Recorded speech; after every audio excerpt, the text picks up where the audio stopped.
Hello dear students, my name is Himani and I hope you all are doing really well. Your studies are going so well, so good. And today we are starting a new chapter. The chapter is the treeless land, the tundra region. ठीक है, तो आज हम tundra region के बारे में बात करने वाले हैं. बहुत सारी इंटरेस्टिंग इंफॉर्मेशन हम गेन करने वाले हैं. तो देखो फटाफट से टुंड्रा रीजन की बात करेंगे. ठीक है, सबसे पहला हम किसकी बात करेंगे? टुंड्रा रीजन की.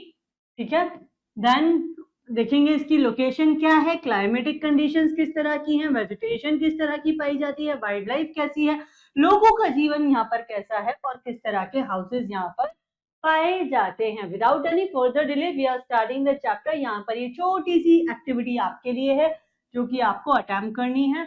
और अगर आपको ये बड़े ही इजी से आंसर्स नहीं पता है तो आप क्या करेंगे? You have to stay with me in this session. We are going to find out the answers also. ठीक है, चलो फटाफट से बात करते हैं टुंड्रा रीजन की. तो जब हम नॉर्थ अमेरिका का मैप देखते हैं तो नॉर्थ अमेरिका का मैप क्या शो करता है? शो करता है टुंड्रा रीजन को. ठीक है, जो कहाँ पड़ता है?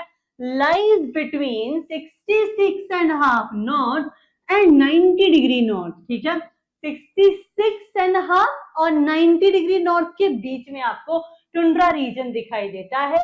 अब इसको हम कई नामों से जानते हैं, जैसे कि फ्रेजेड जोन, जैसे कि पोलर रीजन. ठीक है, अब Greenland is a territory of Denmark and lies in this region. ठीक है, तो ग्रीनलैंड जो है वो भी यहाँ पर इसी रीजन में पड़ता है. ठीक है, tundra comes from the Finnish word tunturia. ठीक है, तो ये कहां से आया? ये यहां से आया. ठीक है, तो विच मीन्स बैरन लैंड. ठीक है, तो टुंड्रा का बेसिक अगर हम मीनिंग देखेंगे तो इसका मीनिंग क्या होता है? Barren land. ठीक है, the land is barren because the ground is permanently frozen. अब ये लैंड जो है वो बैरन क्यों है? इसलिए है क्योंकि हर समय तो यहाँ पे बर्फ जमी हुई है. ठीक है ना, 25 से 100 centimetre down and so trees can not grow here. इसलिए यहाँ पे पेड़ पौधे तो ग्रो हो ही नहीं, कर ही नहीं सकते, है ना. At some places, कुछ जगह पे हम क्या देखते हैं? The bare and rocky ground can support low growing plants like mosses, then heath, then like lichens. ठीक है, tundra happens to be at the top of the world near the North Pole. ठीक है, North Pole में आप देखोगे कि tundra क्या है? It happens to be at the top. ठीक है, top of the world near North Pole. ठीक है, बहुत बहुत इंपॉर्टेंट चैप्टर है, इसको हमको बहुत अच्छे से पढ़ना है. अब हम इसकी लोकेशन को समझते हैं. जब हम इसकी लोकेशन समझेंगे तो टुंड्रा इज लोकेटेड कहां पर? 50 to 70 okay wait 50 to 70 degree north. ठीक है ना. Tundra region is a vast treeless land. Tundra region में क्या है? एक ऐसा रीजन जहां पे क्या है? ट्रीज नहीं है, ट्रीलेस लैंड है. Which covers about 20% of the Earth's surface, mostly around the North Pole. ठीक है ना, तो आप देखोगे कि 20% of the Earth's surface जो है कौन क्या कर रहा है? ये जो टुंड्रा रीजन है यही कवर कर ले रहा है, और वो भी मोस्टली कहां पर? नॉर्थ पोल की तरफ. ठीक है ना, नॉर्थ पोल के अराउंड. ठीक है, चलो, most of the tundras are located in northern hemisphere. ठीक है, ज्यादातर जो टुंड्रा वाला रीजन है आपको कहां देखने के लिए मिलेगा? नॉर्दर्न हेमिस्फीयर में देखने के लिए मिलेगा. अब small tundras like do exist in Antarctica. ठीक है, and then southern hemisphere where the average annual temperature is -56 degree Celsius. जरा बताओ, जहां ऐसी क्लाइमेटिक कंडीशंस होंगी वहां किस तरह की कोई क्रॉप्स ग्रो कर पाएंगे? क्या नहीं कर पाएंगे. एंड बाय द वे, अगर आप में से किसी को ये नहीं पता है कि ये जो हम जिस रीजन की बात कर रहे हैं वो कौन सा है, तो let me just tell you कि ये वाला रीजन जो है, ठीक है, और ये कुछ हद तक हम यहाँ अंटार्कटिका वाले रीजन की भी बात कर रहे हैं. ठीक है, और and you must be aware कि ये क्या है? हमारी 0 डिग्री इक्वेटर है. इसके बाद में आप देखते हैं 23.5. ठीक है, north and 23.5 south, then 66.5 north. ठीक है, तो ये वाले रीजन से हम शुरू हो गए हैं बात करना. ठीक है, तो यहाँ आपको देखने के लिए इनफैक्ट 66 से भी 10 ऊपर जाओ, 70 से और 90 के बीच में जो है वो आपको देखने के लिए मिलेगा. क्या? वो आपको देखने के लिए मिलेंगे टुंड्रा, जो टुंड्रा रीजन है वो देखने के लिए यहाँ पे आपको मिलेगा, ठीक है। ओके, अब आगे देखते हैं। The tundra region is a bleak and treeless place. याद रखना है कि टुंड्रा रीजन में क्या नहीं है, ट्रीज नहीं है, ये ट्रीलेस प्लेस है, ठीक है। And it is one of the coldest place on the earth. Summer is brief period of mildest climate, ठीक है, when the sun shines almost 24 hours a day, ठीक है। यहाँ पे आप क्या देखते हैं, आप ये देखते हैं कि ये कैसा है, one of the coldest place है अर्थ पे, one of the coldest place है ये जिसकी हम बात कर रहे हैं। Summer is brief period. आप समर्स में भी क्या देखोगे कि पूरा टाइम, मतलब ऐसा नहीं है कि जैसे हमारे यहाँ होता है कि भाई समर्स आ गए, काम करो, कॉटन क्लोथ्स निकाल लो, ठीक है, यहाँ ऐसा नहीं है। ब्रीफ पीरियड, एक छोटे से समय के लिए जो है गर्मी आती है, and when the sun shines almost 24 hours a day, ठीक है। Both the northern and like southern like polar region are far from the equator, ठीक है, ये इक्वेटर से तो दूर है, तो यहाँ पे बहुत ही कैसी स्लैंटिंग रेज पड़ेंगी सन की, ठीक है ना। एंड सन जो समर्स में भी आप देखोगे कि सर्दियां बहुत, गर्मी बहुत ज्यादा गर्म नहीं है, ठीक है। The sunlight is so weak that it is not enough to warm the land, समझो बहुत अच्छे से, ठीक है। अब देखो यहाँ हम एक छोटी सी अर्थ बना लेते हैं, ये हमारी छोटी सी अर्थ है, ये 0 डिग्री इक्वेटर है, और हम जिस रीजन की बात कर रहे हैं वो लगभग यहाँ पर जा रहा है, ठीक है। ये सन की रेज हैं, ठीक है, ये इस तरह से जा रही हैं। तो जो स्लैंटिंग रेज है, अब देखो एक तो ये चीज है कि ये जगह क्या है, जो इक्वेटोरियल रीजन था, हमने DRC के बारे में पढ़ा था, है ना। तो ये रीजन तो एकदम सामने पड़ रहा है, इसमें तो पड़ेगी भयंकर गर्मी, लेकिन ये जो है ना, यहाँ पे रेज इतनी ज्यादा स्लैंटिंग हो जाती हैं कि यहाँ डायरेक्ट, मतलब जो सन रेज है वो पहुंच ही नहीं पा रही है, तो गर्मियों में भी इतनी गर्मी नहीं होगी यहाँ पे, ठीक है। The winters are very long, winters कैसी है, वेरी लॉन्ग है। टेम्परेचर में drop to -50 degree Celsius, can you imagine, -58 degree Celsius. Summers में आप देखते हो which hardly extend for 2 to 3 months, ठीक है। जो समर्स हैं वो कितना, मतलब 2 से 3 महीने हार्डली यहाँ पे आ रही है। टेम्परेचर में राइज टू 3 to 12 डिग्री बस, ठीक है ना। It snows continuously and strong cold wind blows all the time, ठीक है। तो मतलब समर्स आ गए तो इसका मतलब ये समझ लो कि सर्दी थोड़ी सी कम हुई है, बस, ऐसा नहीं कि गर्मी ज्यादा हो गई है। The land is covered with ice sheet. Land क्या है, ice sheet से covered है, and oceans by ice shelves, ठीक है। Iceberg and snow fields characterize its landscape, ठीक है।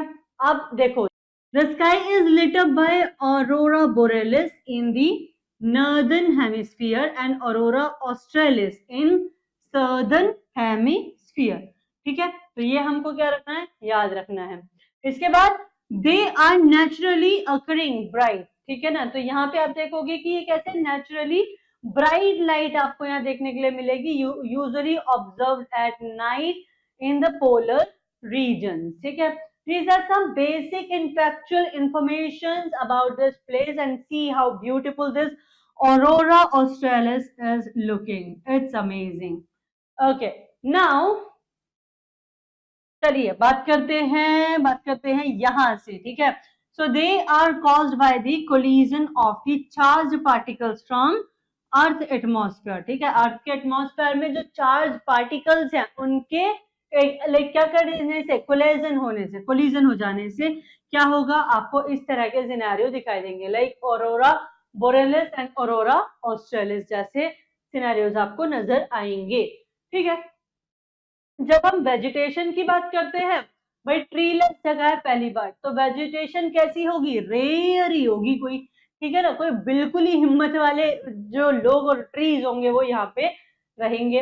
तो देखो, you can find only shrubs, ठीक है, sedges and mosses, lichens and grasses here and there, ठीक है। तो आपको बहुत ज्यादा क्या नहीं दिखाई देंगे, पेड़ पौधे तो यहाँ दिखाई नहीं देंगे, बहुत ही कम मात्रा में जो दिखाई देंगे वो हमने यहाँ लिख के दिए हैं। आगे देखते हैं, besides birch tree, ठीक है ना। तो हम birch tree के सिवाय और क्या देखेंगे, some variety of flowers can also be found here. There are no trees except for some bushes. कुछ bushes दिखाई देंगी कहाँ पे, लोअर लैटिट्यूड में, वो भी लोअर लैटिट्यूड में है, ठीक है। ओके, willows ग्रो करते हैं in part of tundra region, ठीक है, but only as low carpet about 8 centimetres, ठीक है। तो ये तो हाइट है 8 सेंटीमीटर तक की, ठीक है। तो इनको हम क्या कह देते हैं, ऑफकोर्स डवार्फ प्लांट्स कह देते हैं। तो ऐसे मान लो कि ये डीआरसी जो हमने पढ़ा था उसका बिल्कुल अपोजिट है ना। तो वहां पे बड़े बड़े पेड़ हमको देखने के लिए मिलते थे, इक्वेटोरियल रीजन था। ये कैसा रीजन है बेटा, ये आपने देखा जो टुंड्रा रीजन है, लाइक आप देखते हो 70 से 90 डिग्री के बीच वाला, राइट। हाँ, नॉर्थ में वो भी। Okay, okay, now what I am gonna do, we are gonna move on to wild life. अब हम देखेंगे कि यहाँ किस तरह की वाइल्ड लाइफ पाई जाती है। ओनली एनिमल्स, देखो इतनी बर्फ है, इतनी बर्फ है, तो आप ये तो बिल्कुल नहीं कह सकते कि यहाँ पे प्लेंटी ऑफ एनिमल्स या प्लेंटी ऑफ वेजिटेशन या प्लेंटी ऑफ लाइक, ना तो वेजिटेशन होगी ना ही बहुत ज्यादा एनिमल्स यहाँ पे दिखाई देंगे, ठीक है ना। ये आपको याद रखना है। तो नंबर ऑफ एनिमल्स सवाल ही नहीं बनता, ठीक है। Only animal which can survive in the extreme cold scenario, जो एकदम एक्सट्रीम कोल्ड वाले सिनेरियो में रह सकते हैं वो यहाँ पे मिलेंगे, ठीक है। Okay, and the animals found in the tundra region are characterised by thick fur and light coloured skin. Reindeer, polar bears, musk, oxen, and then foxes, and then lemmings. ठीक है. So walruses and seals are found in this region. ठीक है. तो यहाँ पे आपको walruses and seals जो है वो देखने के लिए मिलेंगे. The reindeer. Reindeer is a very useful animal. Reindeer क्या है? बहुत ही useful animal है यहाँ पर. ठीक है. And it is used for pulling sledges and carrying loads of people who live in tundra region. Reindeer skins are used for making footwear. ठीक है. तो रेनडियर की जो स्किन है वो किसके प्रयोग की जाती है, फुटवियर को बनाने में प्रयोग की जाती है।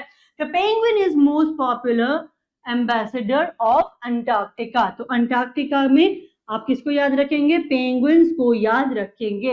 And many bird varieties nest are found in the tundra such as albatross, ठीक है, एल्बाट्रॉस, स्नो आउल, ठीक है, snow flamingo, and see like, and we'll see Siberian white cranes also, ठीक है।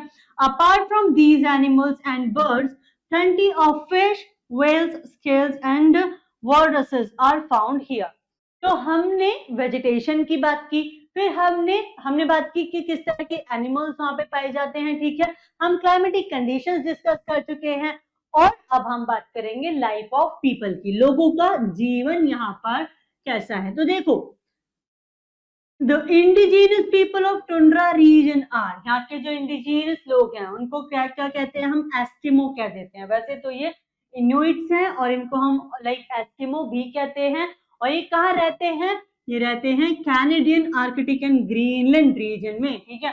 याकूत like these like yakuts are living in Siberian tundras. ये कहाँ रहते हैं, साइबेरियन टुंड्राज में आपको ये देखने के लिए मिलेंगे। And they are engaged in fishing and hunting for fur, ठीक है। इनको फर चाहिए तो ये क्या करेंगे, हंटिंग करेंगे, फिशिंग करेंगे। इसके बाद आता है सामी। तो Sami people they live in Finland, Sweden and Norway. कहाँ रहते हैं, फिनलैंड में, स्वीडन में, नॉर्वे में। They survive as hunter gatherers. ये किस तरह सर्वाइव करते हैं, हंटर गैदरर्स की तरह। देन चुक्ची पीपल, ठीक है। So like they are also kind of a tribal group over there, ठीक है। They live in interior of Chukchi peninsula, ठीक है, जो कि कहाँ है, रशिया में है। Traditionally they have been horseman, ठीक है, and hunters of reindeer, seals, whales and then walruses and sea lion, ठीक है। तो लाइक ट्रेडिशनली ये लोग क्या करते थे, ये लाइक हॉर्समैन हुआ करते थे, हंटर्स हुआ करते थे, और ये वो सब एनिमल्स हैं जिनकी ये हंटिंग करते थे। अब हम देखते हैं जो इनका लाइफ स्टाइल है वो कैसा है। It has undergone many changes. बहुत सारे साल दर साल आप देखोगे कि हमने एक बड़ा जो है चेंज इनके अंदर देखा है, ठीक है। कैसे, like Greenland, as Greenland has been connected to cities in Europe and North America. तो जाहिर सी बात है जहां तक सड़कें पहुंचेंगी लोग चीजों के बारे में अवेयर हो जाएंगे। तो ग्रीनलैंड जो है जब से क्या हो गया, कनेक्ट हो गया यूरोप की सिटीज से, ठीक है ना, और नॉर्थ अमेरिका के साथ में, तो इनकी लाइफ पे भी उसका सीधा प्रभाव पड़ेगा, है ना। तो अब देखो, the influence of the science and technology has brought about drastic changes in this snowland, ठीक है।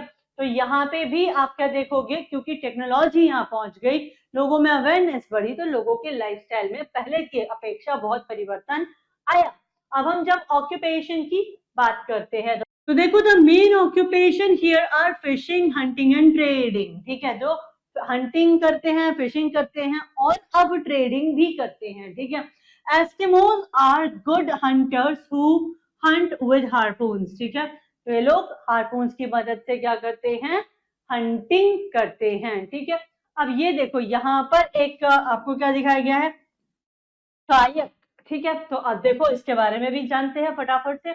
सबसे पहले हम एस्किमो क्या हंट कर रहे थे, एस्किमो हंट कर रहे थे seals, walruses, whales and polar bear. ठीक है, they use the skin of seal for clothing. भाई हंटिंग कर रहे हैं तो ऐसा नहीं है कि सबको सिर्फ खाने के लिए ही हंट कर रहे हैं, इकोनॉमिक पर्पज से भी कर सकते हैं। दे ईट इट्स मीट, तो देखो मीट को तो क्या करेंगे, खा लेंगे, और स्किन से क्या करेंगे, उसको जहां like as per their requirement वो क्लोथिंग के लिए उसको यूज कर लेंगे। Their clothes consist of fur and skin. ठीक है, ऑफ एनिमल्स।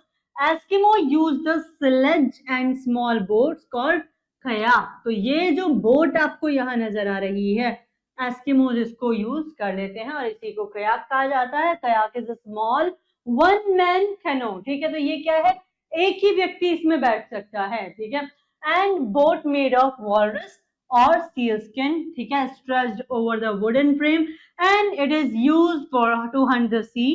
ठीक है, तो ये क्या कर, लाइक आप देखोगे जो सी एनिमल्स को हंट करने के लिए इसका प्रयोग किया जाता है। ठीक है, for hunting large animals like whales and big boats are called ओम्याक। ठीक है, तो आपने यहाँ पे दो अलग अलग वर्ड्स देखे, पहला था कायक, ठीक है, दूसरा है ओम्याक। इनको भी हम याद रखेंगे, कोशिश करेंगे मैक्सिमम चीजों को हम याद रख सकें। अब बात करते हैं हाउसेस की। तो देखो ये तो हम बचपन से पढ़ते आ रहे हैं, आई फॉर इग्लू। अब ऐसा घर मतलब बर्फ का ऐसा घर उसी जगह पे बन सकता है ना जहां भयंकर बर्फ बर्फ ऑलरेडी पड़ रही हो, है ना। तो Eskimos live in small house made of ice called igloo. यहाँ पर कौन रहता है, एस्किमोज रहते हैं। It is a dome shaped home having a low narrow opening. ठीक है, तो यहाँ देखो इसकी जो ओपनिंग है कैसी है, लो है, नैरो है। ठीक है, यहाँ एस्किमोज रहते हैं। Animal skin and fur are used to cover the floor. ठीक है, तो लाइक फ्लोर पर भी ये क्या करते हैं, अंदर जो फ्लोर रहेगा उस पर एनिमल स्किन को क्या कर देंगे, बिछा लेंगे। ठीक है, और फर को भी यूज करेंगे। In summer they live in skin tent called toppings. ठीक है, टॉपिक्स में ये क्या करते हैं, समर्स में स्किन टेंट बना लेते हैं। ठीक है, जिसको टॉपिक्स कहा जाता है। चलिए अब हम बात करेंगे क्लोथिंग की। Clothes are made from seal, reindeer and walrus skin. ठीक है, स्किन से ही क्लोथ्स बना लेते हैं। Eskimos wear waterproof shoes made from seal skin. ठीक है, और ये जो शूज पहनते हैं वो वाटरप्रूफ है, और वो किसके स्किन के हैं, सील्स के स्किन के हैं। ठीक है, men women and children wear jacket called परका। ठीक है, तो ये क्या करते हैं, जैकेट पहनते हैं, जो जैकेट ये पहन रहे हैं उसको परका कहा जाता है। Government has provided good facilities to people of Greenland. सरकार ने इनको क्या किया, अच्छी सुविधाएं उपलब्ध कराई हुई हैं। And life has changed in Greenland, many town have developed. अब क्या है, बहुत से टाउन्स डेवलप हो चुके हैं ऑलरेडी, लोगों की लाइफ चेंज हो रही है। The towns have all kind of facilities as that in other modern towns। ठीक है, फॉर एग्जाम्पल आपको यहाँ शॉप्स मिल जाएंगी, स्कूल्स मिलेंगे, कॉलेजेस मिलेंगे, hospitals, post office and hotels, सब कुछ मिलेगा यहाँ पर। ठीक है, चलिए इसके बाद में हम बात करते हैं टाउन्स की। तो यहाँ पे जब हम टाउन्स देखते हैं तो बहुत ही कम टाउन्स देखने के लिए मिलेंगे ग्रीनलैंड में, and all of them are near the coast of south west. ठीक है ना, तो आप देखोगे साउथ वेस्ट कोस्ट में आपको ये यानी कि बहुत ही कम टाउन्स देखने के लिए मिलते हैं, या ये कह लो कि यहाँ पे बहुत ही कम टाउन्स देखने के लिए मिलते हैं, और जो मिल रहे हैं वो कहाँ पे मिल रहे हैं, वो मिल रहे हैं आपको near the coast in south west. ठीक है, आप देखो नूक की बात करेंगे। Nuuk is a capital, it is the capital of Greenland and it is a big trade centre and has a modern airport. It has a population around 15,000। कितनी population है, 15,000। ठीक है, अपने यूपी के किसी एक जिले की भी पॉपुलेशन इससे तो 3 गुना, 4 गुना, 5 गुना ज्यादा ही है, ठीक है, कम नहीं है। इससे इससे कम तो हमारे यहाँ किसी जिले की पॉपुलेशन नहीं है। It has population around 15,000 and is the biggest and oldest town of Greenland, ठीक है। अब हम बात करेंगे इस चैप्टर के सबसे लास्ट टॉपिक के बारे में, that is Holsteinsborg and it is the administrative centre. ये क्या है? एडमिनिस्ट्रेटिव सेंटर है और सेकेंड लार्जेस्ट टाउन है ग्रीनलैंड का, ठीक है। तो मुझे बताइए कि ग्रीनलैंड का एडमिनिस्ट्रेटिव सेंटर कौन सा है? तो हम कहेंगे हॉस्टन्सबर्ग है, ठीक है। चलिए, it has a large shipyard with population around 5,000, ठीक है। इसके बाद में अदर टाउन्स आर लाइक, आप देखेंगे यहाँ पे आपको कुछ अलग जो टाउन्स हैं उनके ये नाम यहाँ पर दिखाई देंगे। And then people now live in modern houses built of wood, and then motorboats have replaced old kayaks and powerful rifles have replaced harpoons. So basically this is all about what? This is all about this chapter. The chapter was all about the tundra region, right? Yeah, okay. So this is all about हॉस्टनबर्ग जो हमने पढ़ा, ठीक है। और not just हॉस्टनबर्ग, हमने पूरे tundra region के बारे में जाना, हमने एस्किमोज के लाइफस्टाइल के बारे में जाना, हमने टुंड्रा रीजन में पाई जाने वाली वेजिटेशन, वहाँ के लोग, वहाँ का लाइफस्टाइल, सब के बारे में जाना। And I hope you enjoyed the chapter and I'm sure you'll be able to do the exercise which are given in this chapter. So I'm leaving it on you because I know you can do it. All right. So thank you so much. I'll see you in the next session. Till then, take a very good care of yourself. Bye-bye.